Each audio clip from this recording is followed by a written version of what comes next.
Indie Commerce and Indie Light, to figure out how to combine the two together. And based on these findings, a recommendation document was created. And that was the end of phase 1. And phase 2 is the implementation phase. And that's where Albert comes in with his team from Lullaby. Yep, right about here is where I came into the picture. As you see, this is a Indie Commerce Drupal 9 discovery document. It was the first document I received about the project and was a summary of those phase 1 findings. It included things like the results from the surveys, suggestions on how to implement certain solutions in the new platform. I use this document as like my playbook throughout the project and like the blueprint. So as soon as I received this in the pre-game phase before the project kicked off, I really wanted to study this document, understand the goals of the project. Again, I realized we weren't just building one website, but we were building a scalable solution that would allow ABA to launch hundreds of websites using a code base or using a foundation. So during that process, I studied the documents, and then I also got out to actually put my eyes on these physical independent bookstores. This is one in Memphis called Novel. At the time, it happened to be like 5 minutes away from my house. So I was able to go in and actually understand what these booksellers were trying to achieve with their audience. So also realized we weren't just building a platform for ABA, but for ABA's members, which were the bookstores, who were then also serving people who purchased their books from independent booksellers online. And so after I was able to learn about the project, we got to the kickoff. So bring some kind of framing it. The project kicked off June 29th, 2021.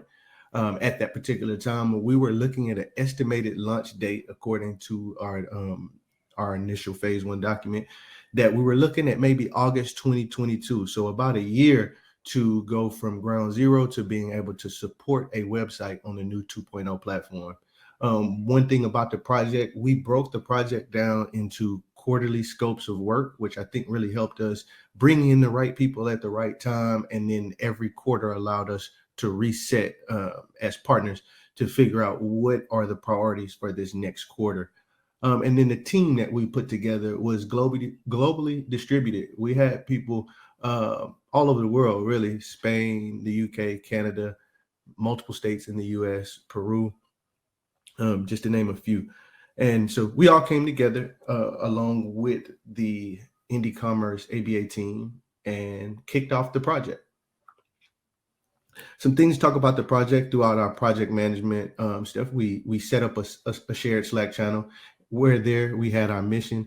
We also had a project wiki that listed out all of our important information all in one place: who was on the project, their role, their email, contact information, links to documentation, links to all of the platforms needed throughout the project. So one stop, one place to point everyone to. And then as far as meeting cadence, we met weekly when we kicked off. I think we started off where we were having daily syncs with the dev team.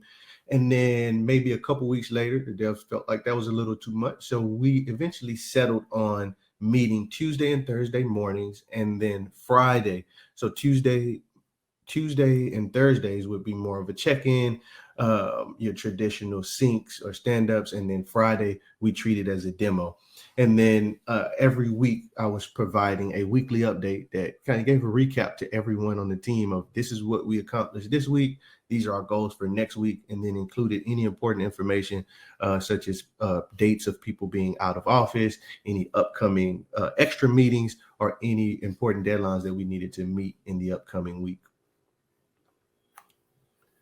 And then we broke the work down. We weren't going on it like a traditional 2-week sprint. We were actually closer to weekly iterations or weekly sprints. But we would take the features that we knew we wanted to accomplish for IC 2.0, and then we would have several of these epics spread out per quarter. And then each month we treated and we called a phase. So we would try to get a couple of those epics done every phase.